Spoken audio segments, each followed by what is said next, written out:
దూరంగా ఉన్నారు. రాజకీయాల్లోకి భవిష్యత్తులో ఎప్పుడైనా అవసరం వస్తే రాజకీయాల్లోకి మళ్ళీ వస్తానని ప్రకటించారు అప్పట్లో. అయితే ఇప్పుడు తాజాగా కాణిపాకంలో ఆయన సంచలన వ్యాఖ్యలు చేశారంట గల్లా జయదేవ్. కాణిపాకంలో వినాయకుడిని దర్శించుకున్న తర్వాత టీడీపీ గనక అవకాశం ఇస్తే, దేవుడు కరుణిస్తే మళ్ళీ టీడీపీలో జాయిన్ అవుతాను అన్నారట.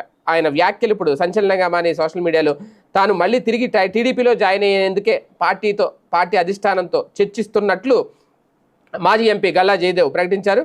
2014లో తొలిసారిగా ఎంపీగా గెలిచారు జయదేవ్. 2019లో రాష్ట్ర వ్యాప్తంగా వైసీపీ హవా సాగినా సరే గుంటూరులో మాత్రం తిరుగులేని ఆధిక్యంతో గెలిచారు ఎంపీగా. అయితే ఏడాదిన్నర క్రితం రాజకీయాల నుంచి తప్పుకున్నట్లు ప్రకటించారు. రాష్ట్రంలో కూటమి ప్రభుత్వం ఏర్పడి నుంచి మళ్ళీ యాక్టివ్ అయ్యారు. అయితే ప్రత్యక్షంగా ఎలాంటి రాజకీయ కార్యకలాపాల్లో ఆయన పాల్గొనట్లేదు.